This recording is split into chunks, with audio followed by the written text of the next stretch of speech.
Welcome to Talking Buffalo, featuring conversations with guests from around the world of sports, media, pop culture, and all things Buffalo. With your host, Patrick Moran.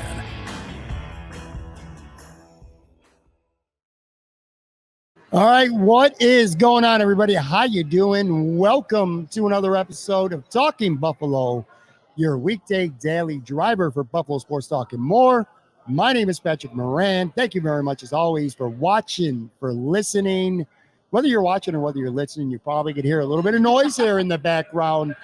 We are recording this during the daytime. Little lunch actually going on here live from Imperial Pizza, and I am joined by a very special guest right now, Sara Holland from WIVB-TV Channel 4 in Buffalo. How you doing? I'm doing great. How about you? I'm full. Yeah, very full. We had some great wings. Yeah. Best I've had in Buffalo so far, so Yeah. I'm doing pretty well. We had, all right, so what did we get after? We got after some, like, medium ciabatta. Yep. We got after some, like, medium Cajun. Medium's kind of the theme of the day here. Lemon pepper, right? Medium lemon pepper as well. Now, you are a North Towns gal. I'm a North Towns gal, yeah. And for people who don't know this, and we're going to get into some of this, and because you've been on the show before, and we spent an episode kind of talking about your life, your career. A lot of people know that you went to UB. Yes. So you've been at Channel 4 for a year and a half. We'll get into that as well. But you're not brand new to Buffalo. It's like you've been in this area for more than just a year and a half during your time at Channel 4. But this is your first time venturing out here. Well, maybe not necessarily in the South Buffalo, but your first time here at Imperial Pizza. What are your impressions? There's a lot going on right here right now for being, what is it, like not even 1 o'clock in the afternoon? Yeah, holiday today. I mean, it's been a great experience, like you mentioned. I didn't get to venture out much in college. I was a broke college student, right? So who's not? Yeah. So didn't get to experience a lot of the wings, pizza places in Buffalo that people talk about. First time at Imperial, great wings. I mean, again, like I just mentioned, probably the best I've had in Buffalo so far. So it's been nice trying new places. I'm trying to come up with this the right way. So you're not from Buffalo. Like, where you're from, what were a couple of, like, places like your go-to going up as a child, which you were raised in Virginia? Yeah, raised in Virginia, right outside of DC. So there were plenty of good places. Gosh, what was the go-to place? I mean, we had a sports bar. It was changed their names a bunch of different times, but we also had a Bills backers bar that I went to growing up called Jimmy's Tavern. Great wings there. Jimmy was great. I don't know, maybe people listening to this have heard of the place if you've been to Jimmy's Tavern in Herndon, Virginia. Great wings, great pizza. And I think they also implement a little bit of what's popular in the DMV area, which is, you get a little bit of Maryland blue bay crab, which is really good. That was my favorite thing growing up. So I would say Jimmy's was definitely a nice spot. The place that was super close to me, local sports bar, V5, Velocity 5, they had wings, obviously, like most sports bars do, but highlighted a lot of stuff that's, again, local to the DMV area. So a lot of seafood, which was great.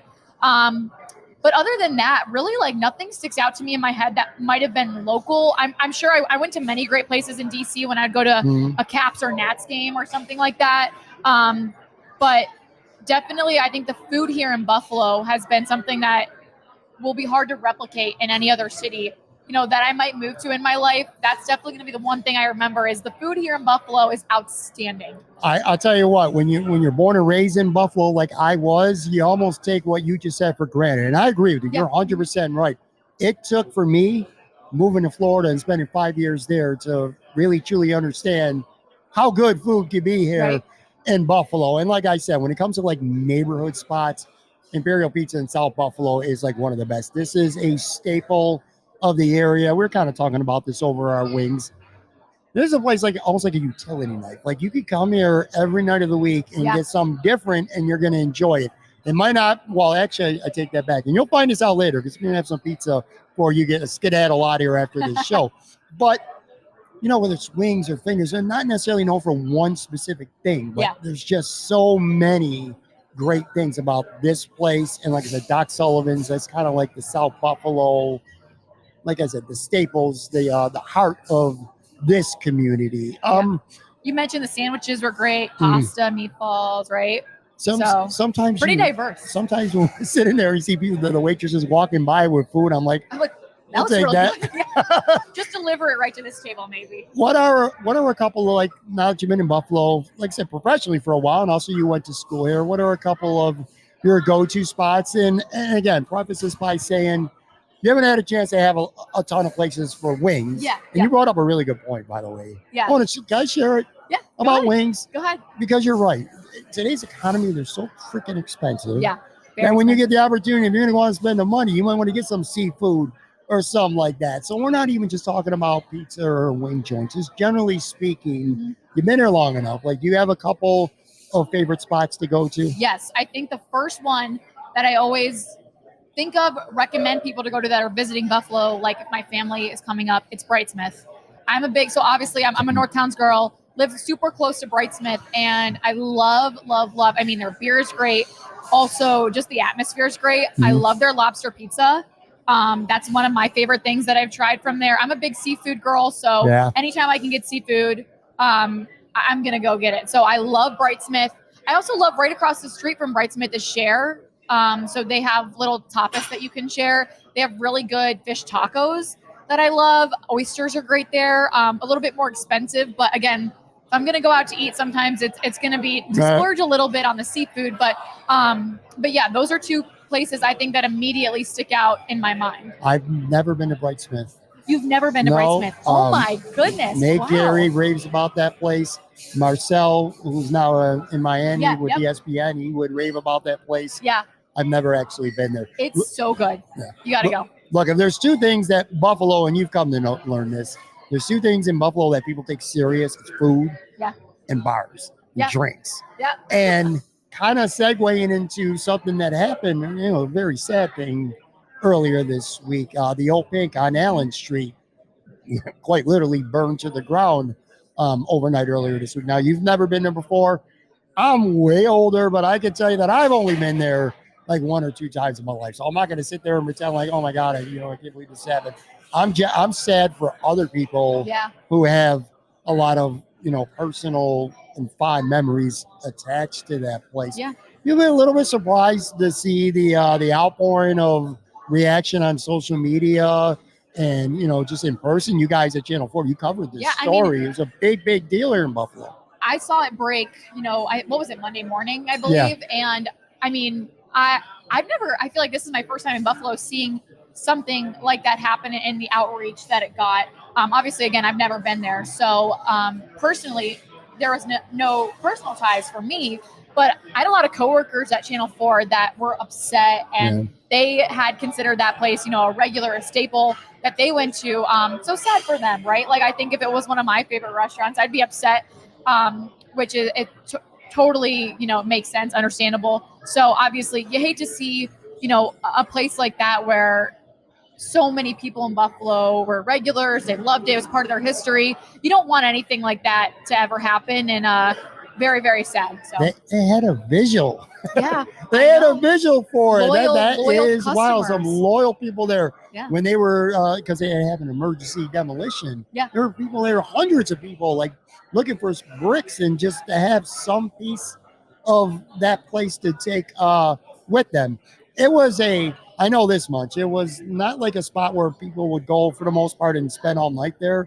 You always ended up. Yeah. Whatever time your night ended, the last hour, you know how that is. That's where you ended up. An amazing, I guess, steak sandwich, a big regret of mine. Yeah, I've heard great things about the steak sandwich. Yeah, big, huge sandwich. That's one of my big regrets now that I've never got the opportunity. I did actually have plenty of opportunity. I took advantage of the opportunity to have them. But anyway, all right. So you've been at Channel 4 now for about a year and a half. Yeah. You feel professionally, because again, you know this community well from UB, which, by the way, if you didn't know, Sarah was a D1 softball player at UB, so quite the athlete here too. But professionally speaking, have you gotten a lot more acclimated with just being in Buffalo now? I think so.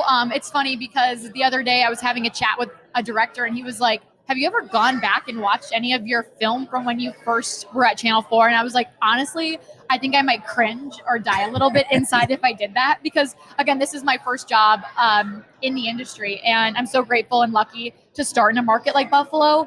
I think I would cringe a little bit if I went back and watched my very first moments on camera, but I do feel so much more confident being in front of the camera, which is great. And it's something that takes time. It happens, to everyone, even, my coworkers, Josh Reed, Heather Prusak, they told me, you're going to get the hang of it. You're going to become a little bit more comfortable in front of the camera the longer you do it. And they were always giving me pointers and tips to, become a better journalist, a better broadcaster. So I definitely feel like I've gotten the hang of it a little bit more. And I think it just also had the community that, the sports media has in Buffalo. I think it's great. You have someone always, rooting you on. And I think that helps a lot.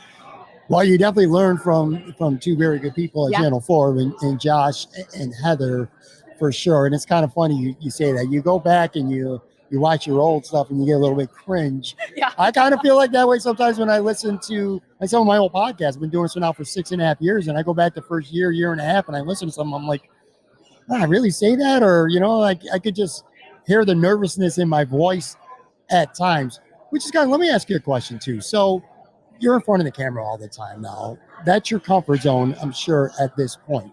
Kind of like me, like with this podcast, it's almost like laying on the couch. No matter who I'm talking to, like right now, I'm comfortable talking to you. This is my show, and I'm going to talk about what I want to talk about, stuff like that. Do you feel different when you're, like, say, a guest, like whether it's a podcast like this or you're doing a guest spot on someone else's show or things like that? You kind of approach things a little bit differently. Yeah, I mean, it's always different, right? When it's not your own show and you kind of direct the conversation, you know the talking points, everything that's going to happen behind the scenes. And I think that's something that you get more comfortable at, as you're, the longer you're in the business, right? The more you talk about maybe the team that you're covering. Which we're not even talking sports right now. Right, you're not, yeah. So you get more comfortable. But definitely, I think being a guest is fun. It's kind of like, you get to have an opportunity to almost lay back a little bit. I feel like it's always, I'm planning everything for the shows. I know I'm doing the interviewing, and it's kind of fun to just be on the other side of that. So definitely a little bit, you prepare differently than, being the host. I think less goes into it, but it's kind of refreshing. You have a good point too. It's good to be the guest. Like you come, you do the hit, and then you leave. Yeah. And the other person does all the setup. They do all the breakdown. They do all the work. I asked you that because last week, I was fortunate enough to be a guest on Eric Wood's show. And it was funny because Eric's been on this show plenty of times, and I've had lots of guests. And I don't get nervous. I am comfortable. I get more excited to have some guests on than others. But I was nervous last week. I was weird. I was like, whoa, man, I've done this like literally hundreds of times. But I was all kinds of nervous. It was just really weird. Yeah, it's a normal feeling. Yeah. Anyway, all right, so before we get into any like Sabres stuff, I got to throw something out here too. And this makes me genuinely happy. Yourself, who, I'm very thrilled to have you here today. I had Briana Aldridge on the same spot here at Imperial a couple weeks ago. I had an opportunity, not live, but via StreamYard, to have a conversation with Lindsey Moppert at Channel 2, 3 different networks, 3 different young women. Yeah. I love the fact, and I genuinely mean this, that women are back in Buffalo TV, local sports media. I love it. It's refreshing, and it's really cool to see. Lindsey and Bree are some of the closest girlfriends I have. Rachel Hotmeyer, also before, she left for Detroit. Rachel. Again, I mentioned Heather when she was my coworker. Heather was like my big sister. So, but just, circling back to Bree and Lindsey, we're all super close. And, when I see them at Sabers, I get so excited. I'm like, oh my gosh, my girlfriends are here. We get to just, sit together right up, in the press box. And it's great. They're so talented. And even Bree, she's been in the industry longer than Lindsey and I have. And she's given us pointers. She's helped us out. And it's great to have people like that. Even like Heather, who I consider my big sister almost. She taught me everything that, maybe people don't understand in this industry, the makeup, the outfits, right? Like Heather taught me all of that. And it's nice to have, those girls. And again, Lindsey and I are super close. We go out to get drinks all the time together, and we both have young puppies. So it's kind of great to take our dogs out together. But, Lindsey has a really refreshing, presence. Same with Bree. And Lindsey and I are close because, she grew up in the Philly area. I grew up in the DC area. So we're both not from Buffalo, but we're kind of from the East Coast. And Lindsey's just great. She's so funny. So it's definitely really nice to have them in the industry, in the market, and in the same city. Lindsey's puppy was part of the podcast. Oh my gosh. Did she make an appearance? She made a couple of appearances. It was so actually cute. It was really cute. It was a lot Tootsie. of fun. Tootsie. When it comes to you, when it comes to Lindsey too, to be young and to be essentially beginning your professional careers in a market like Buffalo is different than most cases, and especially the way it used to be, where a lot of people would have to, come up to a really small station and you kind of work yourselves into a market like Buffalo, which I think speaks an awful lot to the talent that Lindsey, that you guys have. Kind of talk about, in a way, did it feel like getting thrown? And I'm sure some of you wanted, obviously, but like kind of getting thrown into the fire a little bit. Like you didn't get that little starter practice at a tiny station. You pretty much go right to Buffalo. Yeah, I mean, getting thrown into the fire is the perfect way to describe it. My first week, I remember I was by myself, solo anchoring on Saturday. I think I started Monday. So it was like not even a full week before I was kind of thrown into the fire. But again, when you have a good support system behind you, I think on Saturday, Heather and Josh were off. I remember this so distinctly. I think I was calling them every 20 minutes. And I was like, did I do this right? Did I do this right? Because it's not just standing in front of a camera on TV and, looking good in front of the camera. It's, all the behind the scenes stuff, cutting the VOs, cutting the SOTs and stuff like that, looking through the sound bites. And they were both like, I was like, I'm so sorry I'm calling you on your off day. And they're like, it's okay. It's going to happen. Don't worry about it. And they helped me and they walked me through it. So there's definitely that sort of nerves, right? And you're not starting in a super small community. You're starting in a market like Buffalo, and it's nerve wracking. And I think I'm still so grateful that I got to start in a market like Buffalo and I didn't have to necessarily go to a super small town. But yeah, definitely getting thrown into the fire right from the start is a great way to describe it. And again, it's really great to see you and Lindsey and Briana and just a movement of young women really making an impact, not just at working there, but making an impact in the Buffalo sports media community. That said, I'm sure there's still lots of challenges out there. The primitive stereotypes, of people. You're a woman and you're in your 20s. What do you know? It's probably always going to be like that. Thankfully, it's probably less now than it was, but it's still always an obstacle. Like, how do you deal with stuff like that, professionally, personally? Yeah, I mean, for me, it's just ignoring everything, kind of. I feel like that's also too what I was told from my peers, that it's going to happen. It's just a matter of being able to ignore it. So I do my best to just not look at my DMs, not look at my private messages on Facebook, and just, sometimes I'm very lucky. Sometimes it's really nice messages from people in the market telling me I'm doing such a great job. And it's so refreshing to see those. Sometimes it's not so nice messages, but I do my best to just not really pay attention to it. I know, if I make a mistake, I know it. And I also know that I'm new, I'm young. It's going to take time for me to learn. But so I just do my best to kind of push it aside. Well, you're doing great. And I genuinely mean that as well. All right. So at Channel 4, primarily, I mean, when you're in studio, you talk about whatever the news is of that day. When you're out covering, you mainly cover the Buffalo Sabres. Yes. Talk about, and again, we know your relationship, Josh, Heather, Channel 4, we talk about Briana, we talk about Lindsey, like with the hockey people that you work alongside of. You've been, doing this for a minute now. So kind of like developing relationships with your colleagues and your peers, well, not from your station, but who cover the same thing that you do. Yeah. So, I mean, with the Sabers, I remember, kind of getting introduced to everyone, all the beat reporters there. And I mean, from day one, everyone was so welcoming. Paul Hamilton, Lance, Joe, Matthew Fairburn, like everyone was so great. Mm-hmm. And they welcomed me with open arms. And it was never something that I got nervous about. So the beat for Sabers is super close. I think everyone is super welcoming, helpful. They showed me the ropes when I was brand new, and it's a place that's exciting to go to, practices, morning skates, games. It's great to be able to connect with people that are, so helpful and really looking out for one another. You So when you're covered a professional team, and again, this is like you're thrown right into the fire. You didn't start out covering high school sports, Yeah. in Elmira, New York. You're covering a professional major sports franchise here in Buffalo. Talk about the process maybe of getting a little bit comfortable, because probably wasn't that many years ago where you're watching hockey as a fan all the time, which we'll get into that in a second here. But now, like, you're covering Tage Thompson.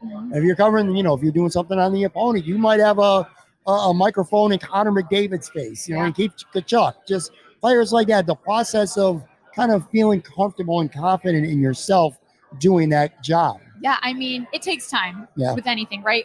I was so nervous to ask questions when I first started my job. And then once I kind of gained my footing, a little bit more confident, I knew the lay of the land. I got more comfortable asking questions. And I also think a little bit of that stigma of, being a woman in sports, I always wanted to make sure that my question was smart and that, it was well thought out. And I remember, someone telling me, like, you're going to ask a stupid question one time. That's just what happens, right? It happens to the best reporters. And so I was always so strung up on, like, making sure that my question, was smart, was thought out, was made sense. And obviously that should be the process that you think before you ask a question. But a lot of times someone would beat me to it because I was thinking in my head, oh my gosh, is this, a stupid question to ask? And then someone would go out and ask it. Yeah. And I was like, you just gotta, you gotta trust your gut. And so I think I got definitely more comfortable when the hockey season ended.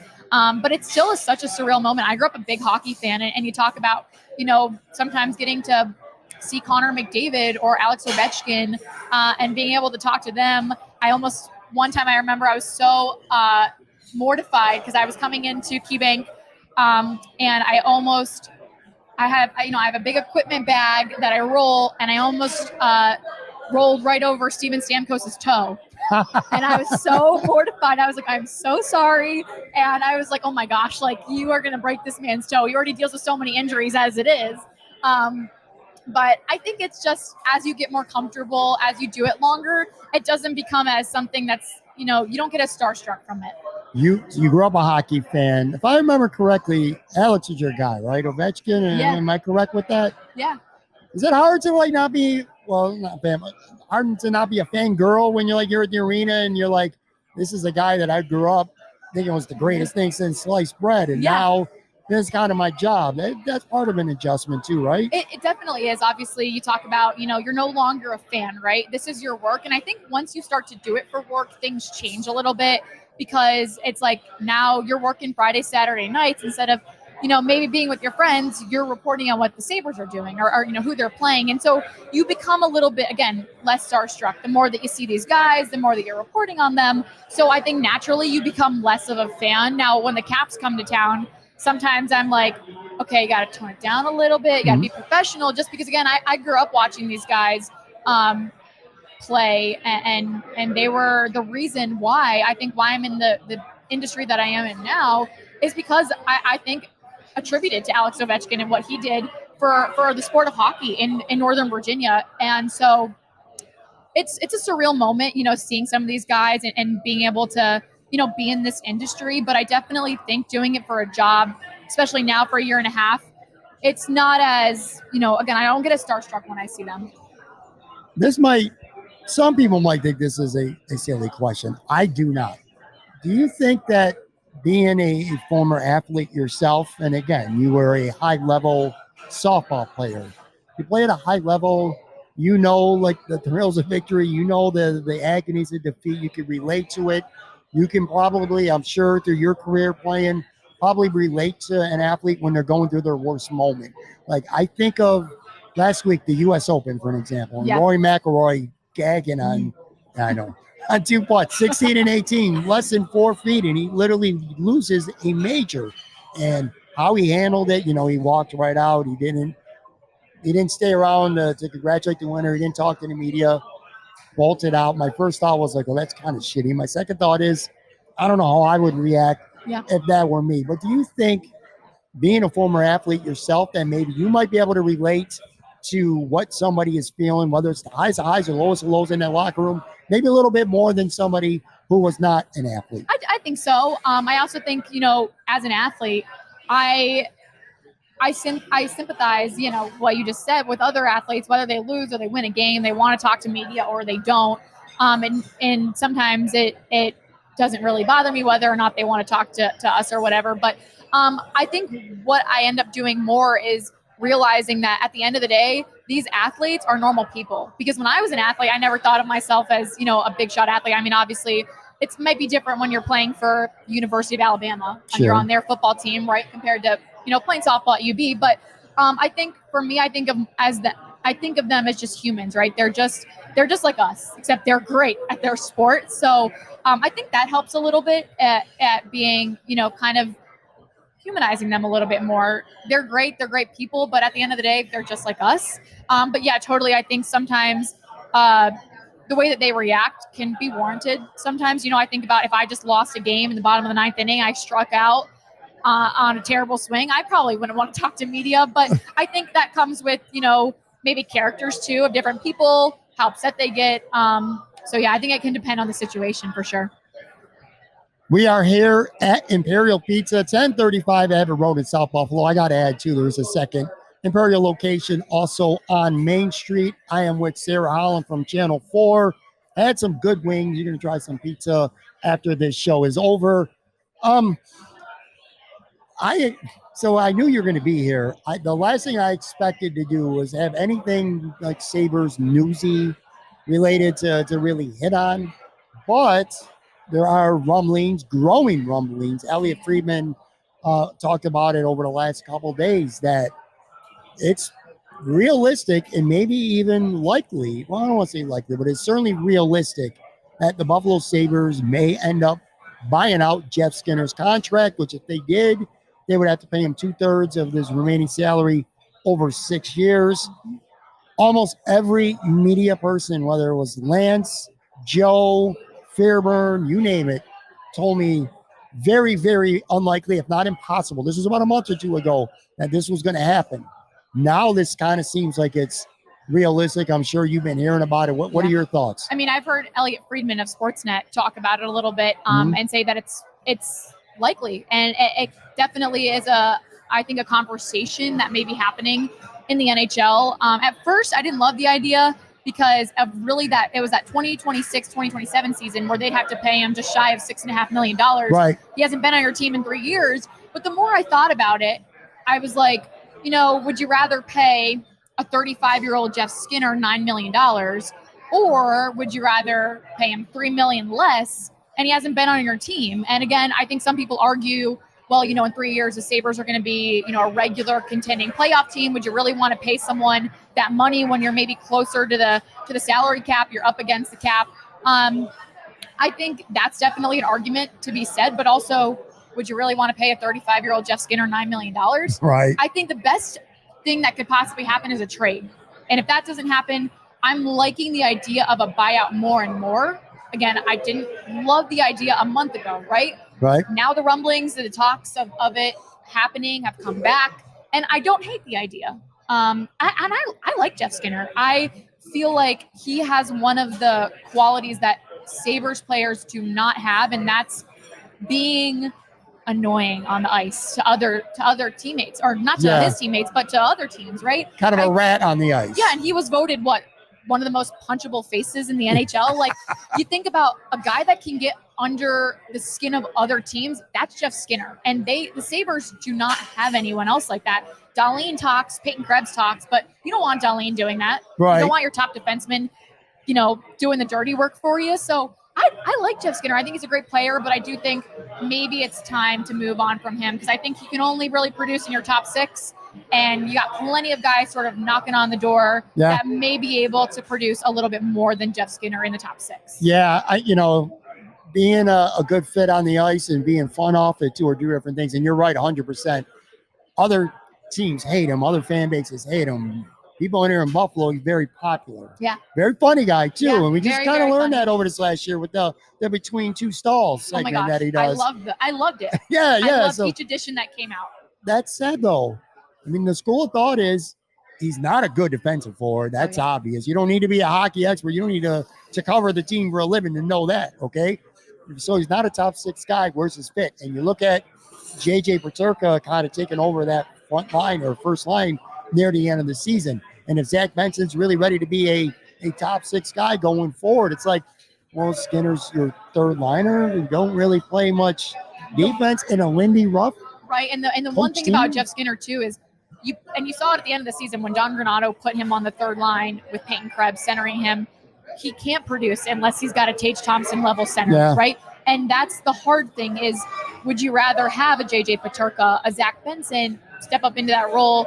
Kulik might be coming up. And is Jeff Skinner sort of blocking the pathway for so many young wingers in their prospect pool? And Jeff Skinner just has a really hard time producing when he doesn't have a top center. And so I think maybe you got to move on from him, as hard as that is.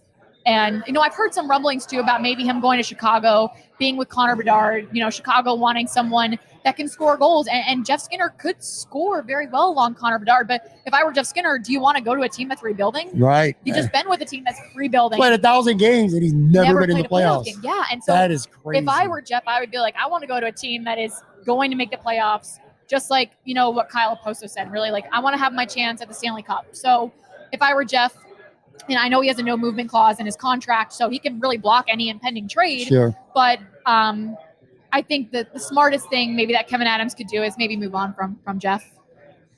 I think it's going to be an interesting summer with the Sabres. And by summer, I mean, like, the offseason started in a few days, basically. Yep. But even if they keep him, it's going to be interesting. But I would say if they move on from him, if they buy him out, which is going to free up more money too right now, and obviously another spot among those forwards, this might be like a sexy, fun summer for Sabre fans. I think so. I mean, you really think about their top needs, and to me, you got to find a third line center, right? Yeah. Because Peyton Krebs did not take advantage of the opportunity. I don't think the Sabres should give up on Peyton Krebs yet. He could be a late bloomer like Casey Middlestat, right? Mm-hmm. But I don't think he's going to be able to take over that third line. There's a bunch of guys that have been getting thrown into the mix about who could potentially be, a free agent that could come to Buffalo. So you think about that. I think of another exciting thing, maybe getting a veteran goaltender, letting Devin Levi cook a little bit longer in Rochester and having sort of a 1A, 1B UPL and another veteran goalie. And I mean, we heard both UPL and Devin Levi talk about how impactful Craig Anderson was on their development, right? The veteran style that he played off the ice too in the locker room. And I think that it wouldn't hurt to let Devin Levi get more experience, grow his game in the AHL, and have a 1A, 1B with UPL. And I mean, UPL, arguably, in my opinion, the team's MVP this season, but goalie is such an up and down position, right? UPL could be hot for 2 months and then be awful, right? Or go downhill for another month. And you got to have another goalie that can sort of, pull that string with him and be able to come in and help him out. So I'm looking at getting another veteran goalie and hopefully a third line center for the Sabres this offseason, but I think it'll be really fun. A quick random observation here is, again, we are at Imperial Pizza, and it's been kind of wild. I think my eyes are always, peripherally looking at other people, and I see a bunch of people are interested, like, oh, what's going on over here? What's going on over here? They look around for a few minutes, and then they don't give a shit. Now they're like, all right. They're like, I got my wings. They got 2 people there. Yeah, they got their food. They do not give a shit about a light in the camera and all this stuff there being at the end. Before we go, I have a couple more things. So Lindy Ruff is now the Sabres head coach, of course. And to be able to ask you this is kind of a little bit fun because Lindy Ruff is a fixture in Buffalo. He's been around forever, left for a long time, and now he's back. You weren't around here during the long, storied, sometimes confrontational run of Lindy Ruff. Now he's back. What are your initial thoughts? Have you had an opportunity to, obviously you've been at the presser when he was introduced, but have you had an opportunity to get to know him even a little bit at this point? I would say, what are your initial impressions? I'm excited for Lindy. I think, just hearing from, specifically we talked to Alex Tuck about it. Alex Tuck was a huge Lindy guy, a fan of Lindy growing up, excited to have him back. Again, like you mentioned, I wasn't here when Lindy was originally here in Buffalo, so I don't have a lot of the personal connection that maybe Sabres fans do. Sure. But I think it's going to be really interesting to see how his coaching style sort of works with this team. And I think if anyone's going to get the Sabres to the playoffs everyone wants it to be Lindy Ruff. I'm always here for, a hometown story. I love it. I think that it's going to be great.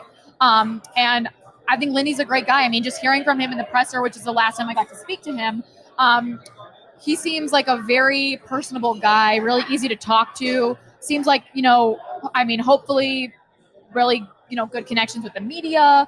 Again, I haven't had a chance to really introduce myself one-on-one with Lindy, but I'm excited. I think that, it's going to be, hopefully he's going to have what it takes to get them over the hump. And we're going to get to start talking about, this new era of Sabres hockey and them being a contending team in the playoffs. Well, I can almost guarantee you this much. From a media perspective, if nothing else, Lindy Ruff is not going to lack when it comes to giving you a good soundbite. Yeah. For a newscast. So, yeah. Don, much respect to Don Granato. I thought he was a good coach. I thought he was a good developmental coach. I think he took a bunch of young players and got them to a level. But to your point, Lindy's hopefully going to be the guy that can take them over the top, get them into the playoffs.